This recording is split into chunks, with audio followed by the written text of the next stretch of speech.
Have you ever seen Gundam Seed? It's like a anime. A long time ago. Long time ago. Yeah. But not do all of you remember the ideas of coordinators? Mm-mm. Coordinator. It's like the future of humanity is going to be genetically modified people, and the current state is not. And then these coordinators are it's the first generation of people that are going to coordinate humanity from the old-fashioned just inside someone and get whatever you get, versus the future of genetically modified people. And so they're just like, the first one was like an athlete and an astronaut and something like that. It's this guy. I wonder how many people in the world could actually do something like Johnny Kim if they had the motivation. And I think the answer is a huge number of people are capable of doing it. It's just he did. I would say it's not just the motivation, but I think you need to have quite a few things in line. I was saying there's like a narrow window of raising your kid right, natural abilities, right situations and opportunities. We're losing a lot of human capital. I wonder what people could do. You know what I suspect? I suspect that if we start doing genetic engineering, it's not going to work. And what I mean by that is nature has evolution. And part of evolution is that nature pushes different species in different directions based on survivability. That's not always nice or easy or something that we want. Yeah. It just pushes us in direction of survival. And so if we start genetically engineering things, we're going to be like, I want this, I want that.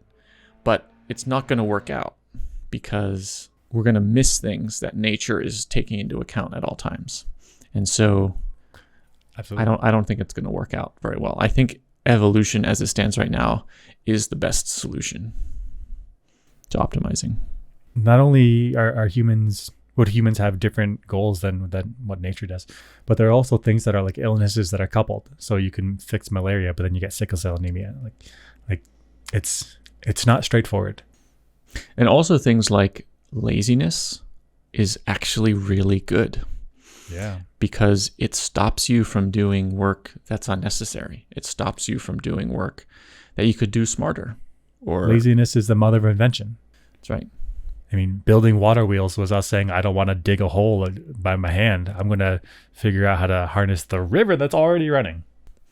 And say you have this person who's genetically engineered. I just focus on things and I just do all the work. You're missing all these opportunities to be lazy and to not do the work. Maybe it's unnecessary to think around it, and nature programmed us with laziness for a reason. Like you don't want to expend energy you don't need to. But also if there's too much laziness in the human species, then you don't have enough people just getting it done. So nature needs this mix of parameters. That's right. And in fact, it needs a mix of laziness because in some situations, laziness is good. In some situations, less laziness is good or more laziness is better. So you sort of need this mix. I feel like when we do genetic engineering, we're going to be like creating this like person who is it's just perfection to what we think perfection is, but not how it works. And so when we apply our current 2022 societal values, these don't necessarily account for what the future might need. So we force ourselves in a track that doesn't have correctability on its own. I thought about this recently in terms of chromotypes. Are you familiar with chromotype? Mm-hmm. Oh, sorry, chronotype. Time, not color. Chronotype. Chronotype is like your body's natural circadian rhythm. Mm-hmm. Some people like to early rise, some people like to stay up late. Mm-hmm. And but in American society, we're like, work at 8 to 5. You have to be here these hours. But for some people, like they just work better at night. Mm-hmm. And from an evolutionary aspect, it makes a lot of sense because like you need some people to stay up at night to protect the village. You need some people to wake up early to do some like it makes sense to have a variety of people that suit whatever the situation is. Yeah.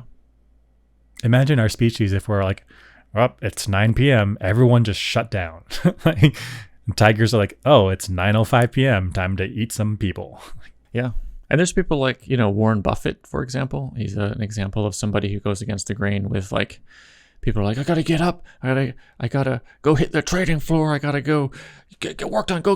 And he's like, I'm going to get up in my leisure and I'm going to make sure I'm reading all day long. And then maybe I'll make a trade. And he spends most of his time reading and not like go. because he needs to absorb he says he just needs to absorb the information, and think about it, maybe make a trade. If everybody's just go-getter motivated, go, you're going to miss that thoughtful person. We need the variety.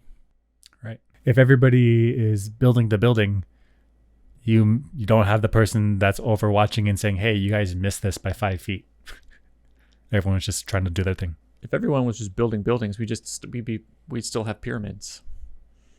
That's right. There wouldn't be a person thinking around like, how could we do this better? Can we innovate? Why would we ever create steel construction if we could just build things with wood? Right. Just build it. Don't be lazy. Don't think about someone else. Totally agree.